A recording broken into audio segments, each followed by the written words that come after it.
Sabes que a veces tenemos la idea de que todos los microorganismos son malos y todos nos enferman. Los podemos dividir en tres: en los microorganismos buenos, feos y los microorganismos malos.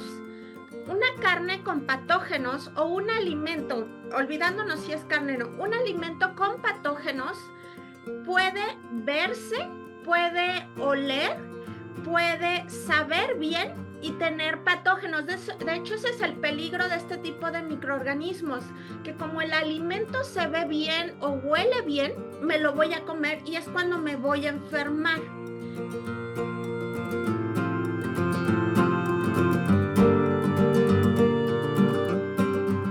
Hola, compañeros de la carne, bienvenidos a un episodio más de Mixpad versión en español. Hoy tenemos a una invitada de la Universidad Autónoma de Chihuahua de la Facultad de Ecología y Zootecnia, a la doctora Ana Luisa Rentería Monterrubio. ¿Cómo se encuentra el día de hoy, maestra? Hola, buenos días. Estoy muy bien, muchas gracias. Muchas gracias por la invitación. Aquí estamos para lo que gustes, Jimena. Mucho gusto. Muchas gracias, doctora, por acompañarnos el día de hoy. Bueno, la doctora tiene expertise en el área de microbiología. El día de hoy vamos a hablar de un tema que es realmente importante para los consumidores, el cual es la importancia de los microorganismos que se pueden proliferar en nuestros alimentos, específicamente en lo que es productos cárnicos. Y para iniciar, doctora, me gustaría hacerle una pregunta para poder plantear este tema, el cual es: ¿cuál es la diferencia entre microorganismos patógenos y microorganismos de descomposición que se pueden presentar en los alimentos? Aquí, sabes que a veces tenemos la idea de que todos los microorganismos son malos y todos nos enferman. Y hace algún tiempo escuché un concepto que me gustó muchísimo para explicar esto de los microorganismos. De forma muy fácil, los podemos dividir en tres: en los microorganismos buenos, en los microorganismos feos y los microorganismos malos. Los microorganismos buenos son los que vamos a utilizar para hacer pan, para hacer cerveza, para hacer alimentos fermentados, para hacer, por ejemplo, el salami o el yogur griego. Esos son los microorganismos buenos, con lo que vamos a hacer algún tipo de transformación que nosotros utilizamos. Después vienen los microorganismos feos, que son los microorganismos de descomposición, aquellos que no nos van a enfermar, pero que van a descomponer el alimento, le van a dar cierto cambio de color, a lo mejor malos olores, malos sabores o inclusive en casos muy avanzados hasta problemas de textura en un alimento o particularmente en la carne. Y después tenemos a los microorganismos malos. Estos microorganismos son microorganismos patógenos y los microorganismos patógenos son los que nos van a enfermar. Y aquí sí podemos nombrar bacterias, virus, parásitos. Los que ya conocemos o los más famosos: Escherichia coli, Salmonella, Listeria, Toxoplasma. Todos estos microorganismos que sabemos que causan una enfermedad. Esa es la diferencia entre ellos. Doctora, y respecto a estos microorganismos que usted nos menciona, ¿cuáles son algunas de las enfermedades más comunes que nos pueden transmitir eh, debido al consumo de carne contaminada o que pueda estar en descomposición? Bueno, aquí hay algo que me gustaría mencionar y que creo que es muy importante separarlo. Una carne con patógenos o un alimento, olvidándonos si es carne o no, un alimento con patógenos puede verse, puede oler, puede saber bien y tener patógenos. De hecho, ese es el peligro de este tipo de microorganismos, que como el alimento se ve bien o huele bien, me lo voy a comer y es cuando me voy a enfermar. En el caso, ahora sí que deberíamos estar agradecidos con la naturaleza por los microorganismos de descomposición, porque en el momento en que hay un microorganismo de descomposición y la carne huele feo o se ve feo, entonces ahí yo ya no me la voy a comer. y es la presencia de ese microorganismo de descomposición. Hasta cierto punto me pudo haber salvado de comerme un patógeno. El problema es cuando los de descomposición no se están expresando y el patógeno está ahí sin causar ningún problema, pero ahí está y es el que me va a enfermar. Y de todos estos patógenos, podemos hablar de enfermedades como salmonelosis, como toxoplasmosis, estafilococosis, listoriosis, campilobacteriosis. Entonces, como te decía, podemos tener bacterias, podemos tener virus, hongos, parásitos, inclusive podemos tener priones transmitidos por alimentos. De todos los microorganismos que hay, los que más problemas causan son las bacterias. Esas son como las grandes, las ganadoras. Siempre aparecen las bacterias. Después vienen los virus, pero no es que los otros no tengan nada que ver.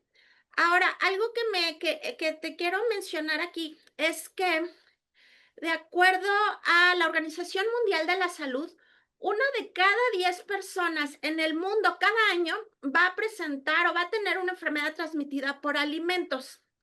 Eso es muchísimo. Pero aparte, no hace mucho tiempo, hace como 10 años, hubo un grupo de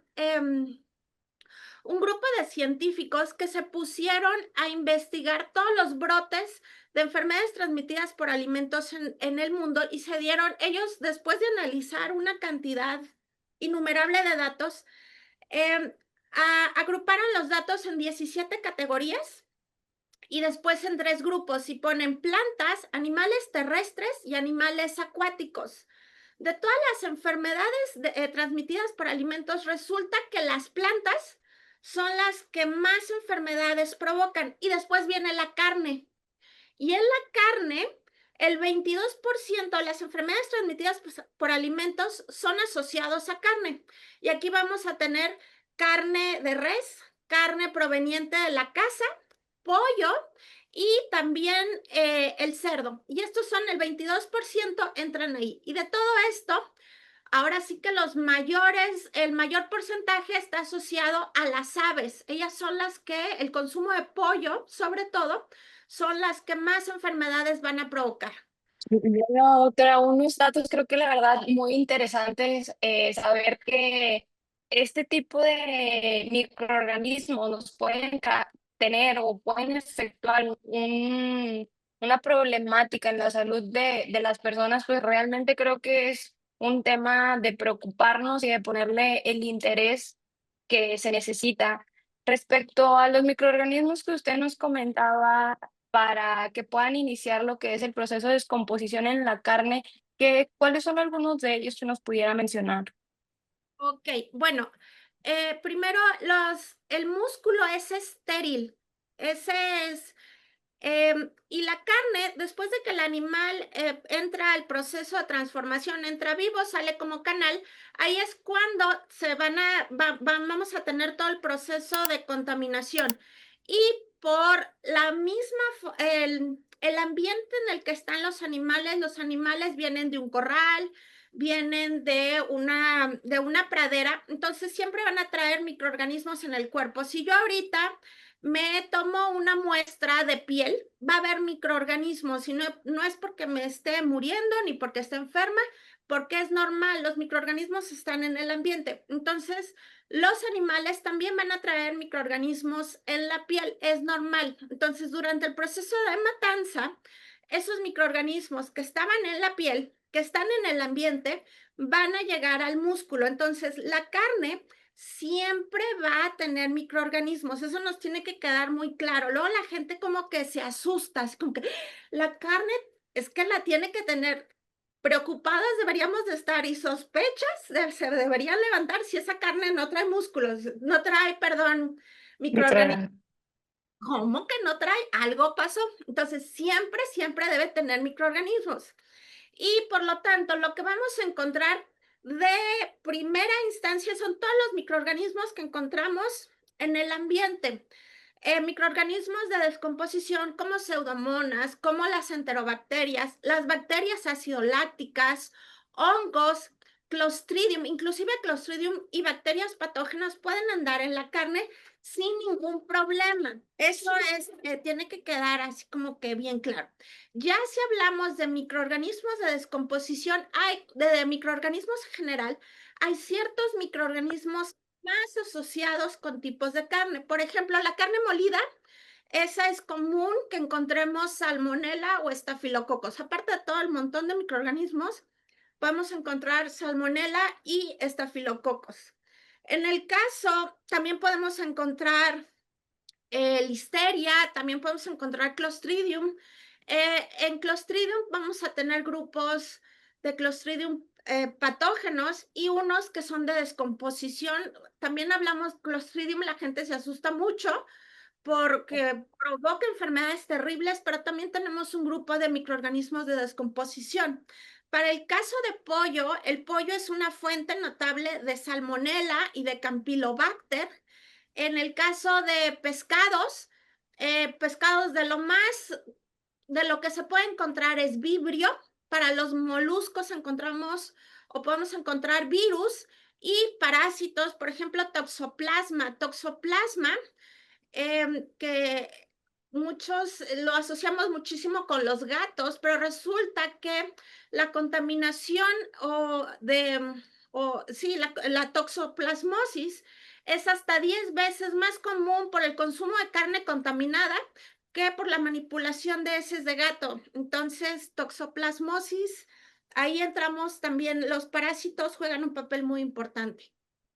Doctora, y ahorita que nos mencionaba respecto al manejo del ganado antes del sacrificio, ¿cuál es la importancia que debe tener el bienestar animal o qué papel juega el bienestar animal específicamente en el proceso de antemortem y su impacto en la microbiología de la carne? Tiene toda la importancia del mundo. Cuando estamos hablando de producción de carne, por ejemplo, si tú hablas con un ganadero, te va a decir, es que yo le invertí con el nutriólogo y lo mejor en ingredientes y una super mega dieta y la pradera es maravillosa y la genética es wow, también le eché todas las ganas del mundo. Sin embargo, a veces se considera como que pues ya se va a morir, ya lo van a matar. Estos animales todos apachurrados, no va a pasar nada. La cuestión es que si pasa el proceso o el manejo antemortem tiene una importancia, una relevancia tan grande en la calidad de la carne que a veces no la dimensionamos, pero no nada más, si quieres olvidarte inclusive del tema de bienestar animal, pero el hecho de que un animal muera cansado o muera muy estresado, va a significar que la carne se va a echar a perder más rápido. Desde el punto de vista microbiológico, ni siquiera hablando del punto de vista tecnológico. Las bacterias, nada más nos quedamos con bacterias, las bacterias en un inicio empiezan a utilizar o empiezan a metabolizar glucosa como su fuente de crecimiento. Es lo primero que utilizan junto con otros compuestos, pero la gran mayoría de ellas utiliza la glucosa. Y a medida que se va acabando la glucosa en su ambiente, empiezan a utilizar otros compuestos. Y resulta que los primeros signos de descomposición se utilizan o se empiezan a ver cuando las bacterias empiezan o comienzan a utilizar o empiezan a metabolizar los aminoácidos. Ahí es donde nosotros vemos los primeros signos de descomposición. Cuando un animal muere cansado o muere muy estresado, resulta que ya no tiene glucosa, porque esa ya se le acabó durante el manejo del estrés, durante el mantenerse homeostáticamente, o mantener sus niveles homeostáticos. El animal ya no tiene glucosa o sus niveles de glucosa son muy bajos. Entonces las bacterias llegan a la carne y dicen, pues ya no hay glucosa, ¿qué sigue? Pues compensamos con los aminoácidos, por lo tanto la carne se va a echar a perder más rápido cuando un animal muere estresado o muere muy cansado. Y por eso te decía, o sea, puedes invertirle muchísimo en nutrición, en genética, pero si esas últimas 24 horas tratas a los animales terribles, vas a echar todo a perder. En 24 horas, todo lo que hiciste antes se va a ir a la basura, porque esa carne ya no va a servir para nada. Aparte, la carne de esos animales puede tener un pH muy alto. Por lo tanto, ahora sí, tecnológicamente, esa carne no nos va a servir mucho, que digamos, por el pH.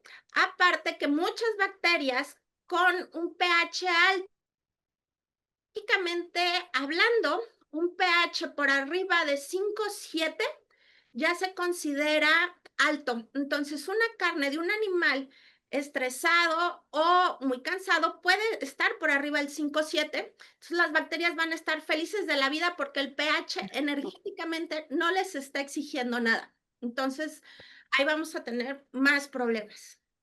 Sí, como bien lo mencionas, para creo que los productores deberían estar realmente preocupados por cerrar lo que es todo el ciclo, ¿verdad? Y hasta después de como usted bien lo menciona, esas últimas 24 horas ante muerte, tomarle la delicadeza y la importancia que se debe tener para poder tener un producto final de calidad y más que nada que te pueda durar una vida de anaquel más prolongada. Doctora, respecto a para la audiencia, para los consumidores, ¿cómo puede una persona distinguir entre una carne de buen estado o una carne que ya está en algún proceso de descomposición?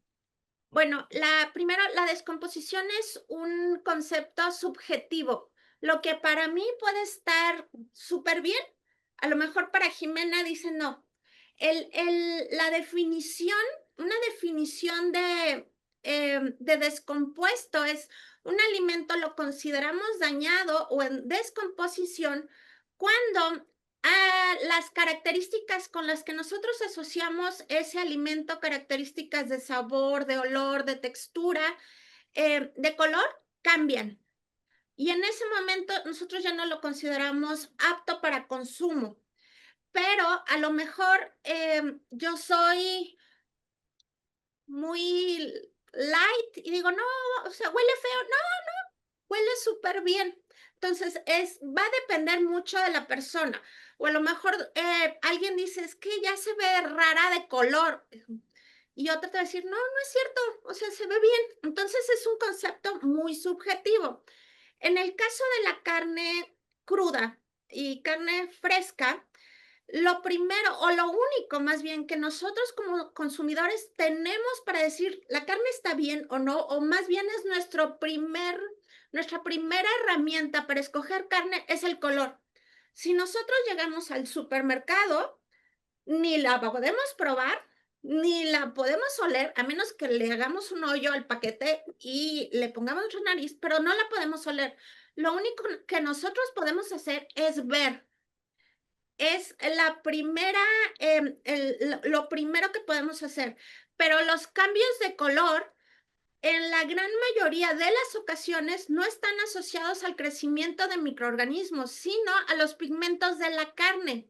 Si nosotros empacamos al vacío una carne fresca con un número normal de microorganismos, esa carne invariablemente se va a volver café porque la ausencia de oxígeno o el bajo nivel de oxígeno va a hacer que la carne se vuelva café. Cuando yo abro el paquete, la carne se vuelve a oxigenar y se vuelve roja otra vez. Pero eso es lo único que tenemos, el color. Y entonces aquí como audiencia tendríamos que aprender porque a veces nos dicen, hay que escoger la carne rojita, la carne rojo cereza. Pero si la carne está empacada al vacío, no va a ser rojo cereza. Entonces, eso como audiencia tendríamos que tenerlo, que aunque el color es lo único a lo que nosotros en el supermercado podemos acceder, algunos procesos como el empaquetado pueden cambiar el color. Si nosotros tenemos cambios en textura, eso es porque la carne ya había tenido problemas de color. O sea, si ya tenemos problemas de textura, la carne hace mucho ya era de un color súper oscuro, ya olía feo. Eso es el último el último momento en la descomposición son los cambios de textura.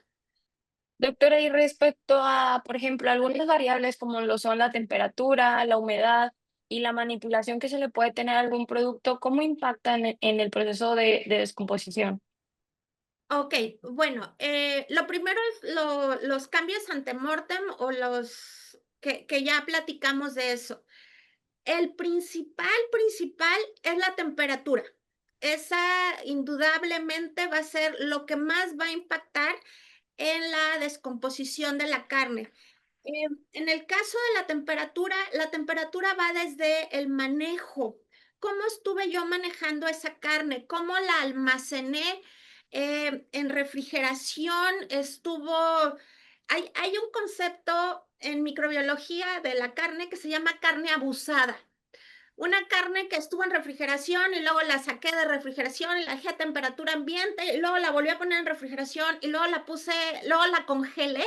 A eso se le llama carne abusada, que anduvo brincoteando en diferentes temperaturas. Esa carne se echa a perder súper rápido porque le damos oportunidad a los microorganismos que se multipliquen sin ningún problema. La temperatura viene de la mano con la humedad porque las bacterias, hay algo que se llama disponibilidad de agua. A las bacterias les gusta, no es que les guste, necesitan el agua para multiplicarse, para proliferar. Y en el caso de la carne, necesitamos que el agua esté libre, lo que significa que no esté unida absolutamente a nada, que no esté unida a una proteína, que no esté unida a un azúcar, que no esté unida a nada, porque si está unida a algo, el microorganismo ya no lo puede utilizar. Entonces, en el caso de la temperatura y la humedad, si yo en mis refrigeradores, por ejemplo, en un gran almacén, en un rastro, no manejo bien la temperatura y la humedad, voy a hacer que la carne sude.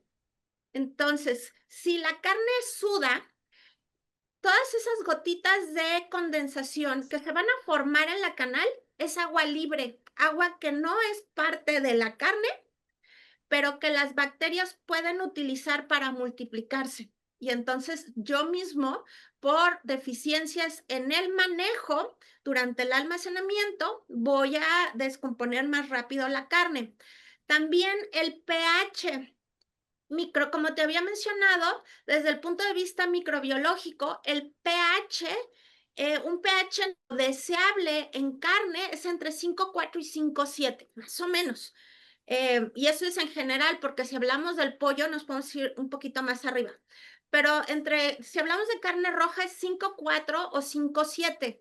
Si nos vamos más arriba del 5,7, la vida en anaquel de mi producto se va a cortar porque tengo más posibilidades de que las bacterias se empiecen a multiplicar, porque es un pH muy cómodo para la gran mayoría de ellas. Entonces, no van a sufrirle energéticamente por un pH bajo. También tenemos, perdón, los problemas de manipulación. Ahí es condiciones de manejo. Mis trabajadores están todos sucios al momento de estar cortando la carne, al momento de estar troceando. La procesadora es un mugrero.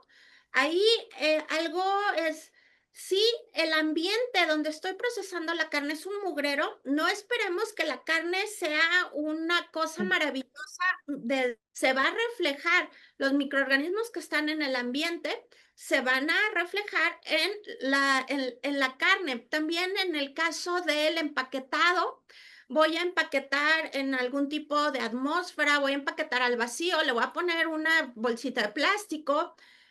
Todo eso también va a impactar van a acelerar la descomposición del alimento.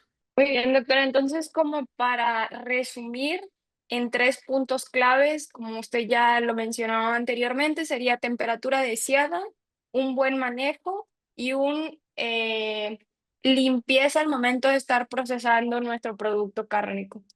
Exactamente. Ok, doctora. Y para mencionar algunas de las diferencias microbiológicas que pueden existir entre carne fresca y carne procesada o algunos subproductos cárnicos, ¿cuál nos pudiera mencionar o qué tipos de diferencia pudiéramos destacar en los diferentes tipos de carnes? Bueno, la microbiota o los microorganismos que encontramos en la carne son, son dinámicos, nunca van a estar estáticos. Entonces, yo empiezo con cierto número de microorganismos. Si yo corto, por ejemplo, voy a trocear y refrigero. Ahí voy a tener todos los microorganismos que traía el animal en el cuerpo. Voy a tener microorganismos que les gusta la temperatura de 37 grados y también en el cuerpo va a haber microorganismos que les guste las temperaturas frías. En el momento en que yo refrigero, los que les gustan los mesófilos que les gustaba esa temperatura media, temperatura corporal, al momento en que yo refrigero, van a dejar de crecer, no se van a morir. Algunos puede que sí, pero la gran mayoría únicamente no van a crecer o no van a multiplicarse. Mientras que los microorganismos, los cicrófilos y los cicrotrofos que les gusta el frío, lo siguiente que van a hacer es que están en una temperatura ideal, entonces van a empezar a proliferar, son los que más se van a multiplicar. Si yo empaco al vacío, o lo siguiente que va a pasar es que los microorganismos anaerobios van a proliferar sobre los aerobios. Si yo le voy a ahumar esa carne, voy a cambiar la microbiología. Entonces es súper dinámica la diferencia de cada vez que yo voy haciendo un proceso, por mínimo que sea, voy a ir modificando la microbiología de mi carne. Siempre, siempre. No se va a quedar igual. Y los patógenos con cualquier oportunidad van a brincar y van a proliferar sin ningún problema. Entonces, doctora, aquí más que nada sería tomar en cuenta o más bien obtener un producto inicial de calidad, microbiológicamente hablando, para poder tener un producto final de calidad, pues para que pueda tener las características más apropiadas para evitar todo este tipo de procesos microbiológicos que puedan desarrollarse y provocar más que nada efectos negativos en nuestro producto final. Doctora, y hablando acerca de cómo ha cambiado la seguridad alimentaria en el sector cárnico con las nuevas tecnologías que se tienen y la normatividad que se ha aplicado en los últimos años. ¿Qué nos pudiera mencionar acerca de eso? Eh, ¿Cómo ha cambiado? Ah, ahorita, en el caso de carne, hablando de carne cruda, no hay muchos cambios. Por ejemplo, hay algunos países donde se utilizan baños con cloro a las canales completas. En nuestro país no es un manejo que se tenga. Pero hay nuevas tecnologías, ahorita se utilizan o se han hecho investigaciones en empaques inteligentes, si hay algún metabolito que podría ser dañino, el empaque cambia de color. Hay este tipo de tecnologías, pero realmente en el caso de carne, sí, a lo mejor si tú te acuerdas, cuando eras pequeña, cuando íbamos al supermercado, únicamente encontrábamos la carne en charolitas con la película esta plástica que nada más que deja pasar el oxígeno sin ningún problema. Sin embargo, ahorita si tú vas al supermercado, vas a encontrar muchas variedades de empaques al vacío, mucha carne que está empacada al vacío. Esa es una barrera, limita cierto número de microorganismos, tanto descomposición como patógenos, limita su crecimiento y le da otras características agradables a la carne, pero esa es una de las que más se han llegado a utilizar. También ahorita también podemos ver carnes ya en salmuera, no sé si te ha tocado, sobre todo uno de los cortes que más lo permite es la rachera, que ya vemos la rachera empacada al vacío con un tipo de salmuera, eso también tiene cierta actividad antimicrobiana, pero en el caso de carne fresca, no hay una diferencia así como que abismal, no. Claro, sí, antes veíamos lo que bien lo menciona usted, las chabelitas con el emplaye nada más, ¿verdad? Y ahorita sí, como podemos verlo en los supermercados, hay diferentes empaques con diferentes tonalidades y creo que para futuro pudiéramos ver más la tecnología aplicada en lo que es los empaques referentemente con este tipo de cambios que nos pueden dar las nuevas tecnologías, como usted bien lo mencionaba, cambios de color, donde quizás ya le va a avisar al consumidor de si puede consumir esa carne o está en qué periodo del proceso está para nosotros poder consumirlo. Exactamente. Doctora, cuanto ya para terminar y finalizar este episodio, nada más dos preguntas más tengo para usted. ¿Cuáles son algunos de los errores comunes que podemos tener en casa? Ahorita nos mencionaba acerca de los errores que se pueden tener en el rastro con las canales, pero en casa, ¿cuáles pudieran ser algunos de los errores que pudiéramos cometer para que estos patógenos proliferen en nuestros productos cárnicos? ¿Y qué recomendaciones les daría usted a la audiencia para prevenir lo que son las intoxicaciones alimentarias al consumir algún producto cárnico en descomposición o de alguno de sus derivados? Bueno, uno de los más comunes, no sé si te ha tocado o alguno de tus, de la audiencia, o ha escuchado que luego la gente lava la carne o lava el pollo. Eso es un gran no, no se lava.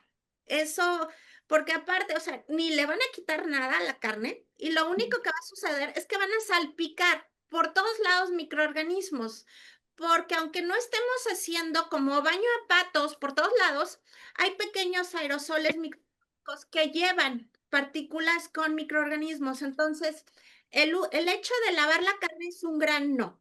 El otro es utilizar utensilios, o compartir utensilios que utilizamos para alimentos crudos con alimentos cocidos. Entonces, nosotros ya ahorita, ya después de platicar, ya sabemos que la carne cruda siempre va a tener microorganismos. Entonces, si yo utilizo un cuchillo o una tabla de picar para trocear carne cruda y luego lo utilizo para trocear carne cocida, eso va a ser un problema de contaminación cruzada muy fuerte y lo es bastante común. Y también otro de los problemas que, es la temperatura, que a veces descongelamos, echamos para afuera la carne, entonces baja muy lento la temperatura o la subida de temperatura también es muy lento. Entonces, la OMS maneja 5 claves para evitar contestando a tu última pregunta,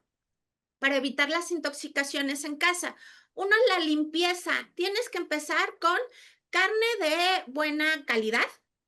Bueno, con la limpieza, manos limpias, utensilios limpios, superficies limpias, eso es lo primero. Y mientras estamos cocinando, no tocarnos nariz, no tocarnos boca, no tocarnos el cabello, porque eso va a transmitir microorganismos. Después, la siguiente es separar productos cocidos de productos crudos y no compartir o no mezclar los utensilios, como ya te había dicho. Utilizar agua microbiológica, se supone que el agua que viene de la calle se supone que es microbiológicamente aceptable. Entonces, utilizar agua microbiológicamente aceptable, materias primas seguras, como tú bien lo dijiste, sí. Si empiezo con una carne con un buen número de microorganismos, un número aceptable, voy a terminar con un producto con un número aceptable de microorganismos. Pero si empiezo con una carne que tiene los microorganismos hasta acá, jamás voy a terminar con algo de un nivel microbiológico aceptable. Cocinar completamente. A lo que me refiero es llegar a un punto de ebullición. Siempre hablamos de alrededor de 70 grados centígrados es lo ideal. Y algo súper importante, mantener los alimentos fuera de la zona de peligro. La zona de peligro está entre los 5 y los 60 grados centígrados. En ese rango es donde se multiplican más rápido la mayoría de los microorganismos. Entonces yo quiero estar lo más rápido que se pueda fuera de esa zona. O subo por arriba de los 60 o bajo por arriba de los 4, pero lo más rápido que se pueda. Entonces, si voy a cocinar, tengo que dejar que esa carne pase de los 60 grados lo más rápido que se pueda, enfriar por abajo de los 5, también lo más rápido que podamos lograr esto, ya sea hundiendo las ollas en hielo o en agua fría. Cosas como esas son las que nos pueden ayudar también. Y finalmente, mantener la carne siempre por arriba de 60. Por ejemplo, en un buffet. En un buffet tendrías que mantener la carne por arriba, sí, o el guisado por arriba de 60, porque ahí estoy asegurando que estoy por afuera de la zona de peligro. Muy bien, doctora, pues muchísimas gracias por darse el tiempo de estar el día de hoy con nosotros, acompañarnos aquí en Mitspad versión en español. Esperemos que en futuro tenga la disposición para seguir acompañándonos, dándonos más información para los consumidores y para los productores. Muchísimas gracias, doctora, por estar hoy con nosotros. Muchísimas gracias, Jime, y aquí estoy para lo que necesiten. Muy contenta de estar con ustedes. Gracias. Bueno, nos vemos hasta pronto, compañeros de la carne, en otro episodio más de Mitspad.